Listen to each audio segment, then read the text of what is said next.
Alors aujourd'hui, pourquoi le choix de vous lancer dans l'entrepreneuriat? Merci pour la question. Je dirais pour toi, selon moi, par passion en fait, parce que je me disais que forcément après l'université, si je n'ai pas un boulot, au moins j'allais créer de l'entrepreneur, j'allais créer de l'emploi, parce Effectivement. que dès le bas âge, au niveau de ma TAM, je me réclame comme actrice de changement. Donc je me dis qu'au moins, si je n'ai pas un emploi, je ferai tout pour aider les femmes qui sont issues de la zone rurale, qui sont vulnérables, qui sont vraiment fatiguées et qui exercent des activités primaires au niveau de Matam, qu'ils puissent au moins avoir leurs propres emplois. Et en plus de ça, j'ai fait l'administration sénégalaise, étant féministe et écoféministe, donc je me dis que je peux pas trop coller avec eux, donc c'est pas facile de travailler en administration sénégalaise. Donc comme que je me réclame chef, donc je vais être mon propre chef. Ouais, c'est Donc important. je me suis dit de créer Femmes afin d'aider ces femmes qui sont au niveau de la zone rurale. Très important. Alors parlons de zone rurale.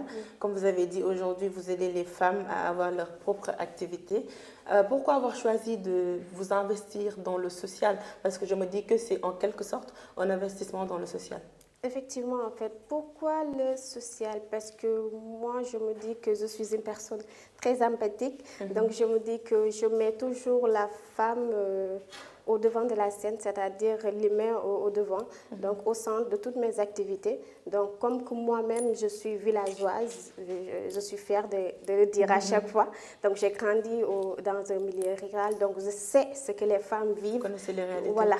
Elles sont vulnérables, comme je le rappelle, donc c'est elles qui font tout, les activités primaires, c'est elles aussi qui s'occupent non seulement de la maison, non seulement des enfants, tout ce qui est santé pour les enfants, entre autres.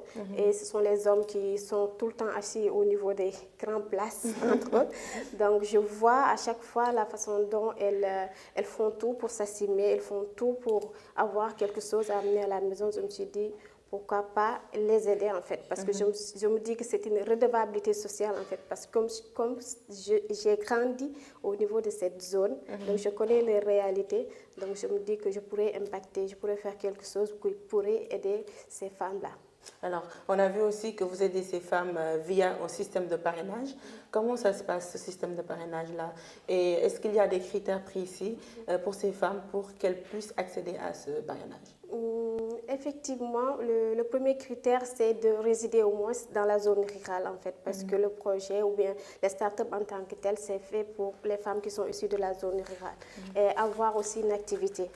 Donc, c'est pas parce qu'il y a Justine qui vient et me dit, Rehan, voilà, j'entends que tu aides vraiment les femmes qui sont issues de la zone. Moi, j'aimerais que tu m'aides, voilà, à développer mon activité. Or, tu n'es pas en activité, en fait. Donc, ça, c'est pas à moi de te booster en quelque sorte à vouloir entreprendre. Donc, tu crées, par exemple, une activité et moi, j'essaie de te booster par rapport à ton activité, à être formelle au niveau d'entreprise et je t'accompagne puisque nous sommes aussi une agence de communication. Et tout ça, ça se fait de manière gratuite.